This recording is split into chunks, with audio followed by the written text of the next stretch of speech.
명예회복본부의 허평환 장군님 여러분께 소개드리겠습니다. 큰 박수 부탁드립니다.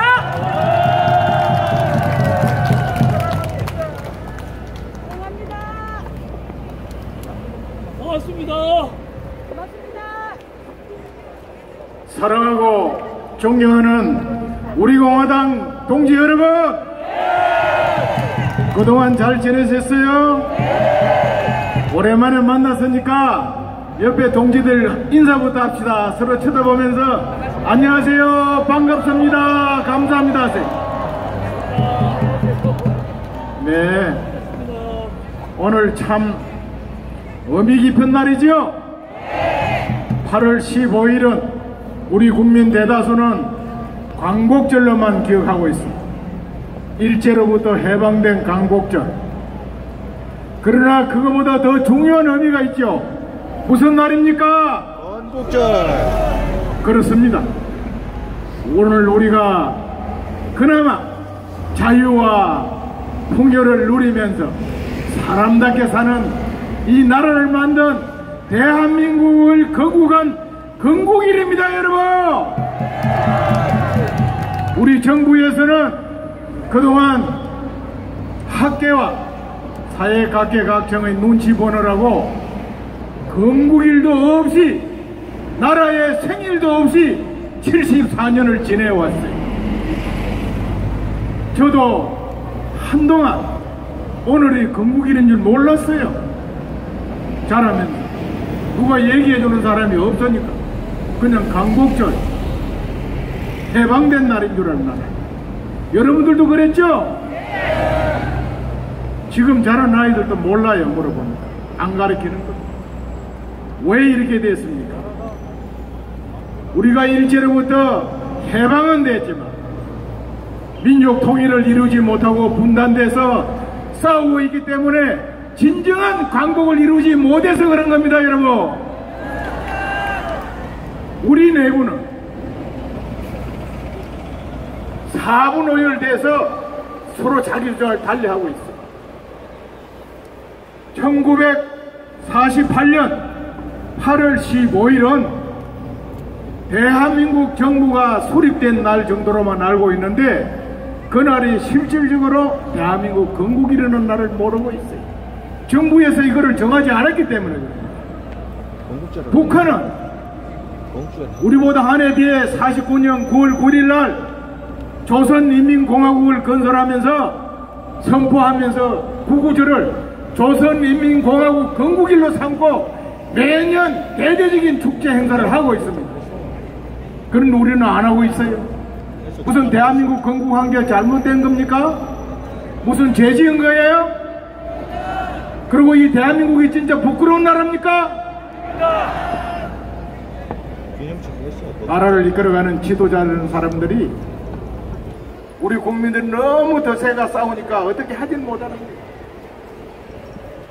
상해 임시정부 김구파를 중심으로 한 이런 사람들은 상해 임시정부 수립일을 출범일을 건국절로 해야 된다.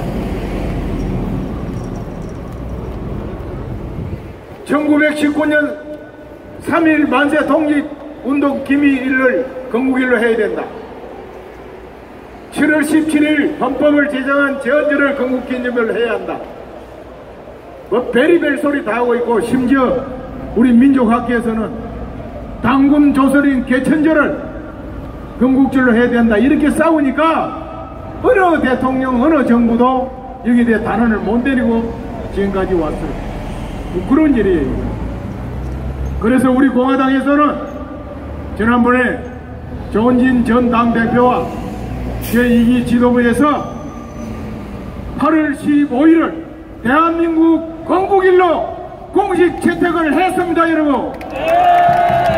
그리고 오늘 건국절 기념 행사를 하는 겁니다, 이 자리에서. 이 사실을 우리가 알고 자부심을 가져야 합니다, 여러분. 우리가 북한을 부정하지만 1991년 제46차 유엔 총회에서 불행하게도 한반도에는 남북한 두 정부가 두 나라가 있다고 공식적으로 전 세계에 선언했어요. 그 이유는 우리가 해방을 맞이하고 나서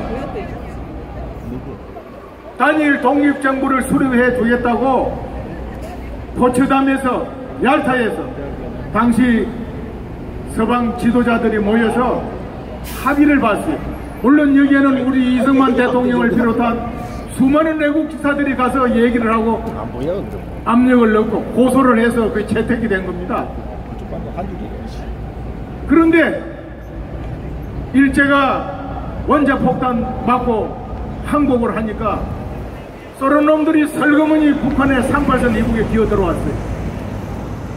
그리고 김일성이 앞세워놓고 공산국가를 만들고 있었어요. 이승만 대통령이 뒤늦게 귀국하셔가지고 대한민국에 자유대한민국을 건국을 하시려고 애를 썼었어요. 그러다가 유엔에서 자유총선거에 의해서 단일 독립국가를 건설해라 하고 결의를 했어요. 그 전에 미국은 얄타와 포츠담 정신에 의해서 단일 독립국가를 만들어 주자고 했고, 소련은 현재 분단된 38선 분단된 이 상태에서 두 나라를 하자고 고집하는 바람에 결국은 미국이 그 안건을 유엔으로 가져갔어요. 그 유엔에서 결의해가지고 선거를 하는데, 다 아시는 바와 같이 소련의 겁으로 유엔 선거감시단이 38선 일북에 못 들어갔어요. 그래서 선거를 하지 못하고 남쪽에만, 그 당시 국회의원 남북한 300석을 했습니다. 남쪽에 200석, 북쪽에 100석에서 300석을 하기로 하고 했는데, 북쪽에 못 들어가니까 그 100석을 선거를 못했죠.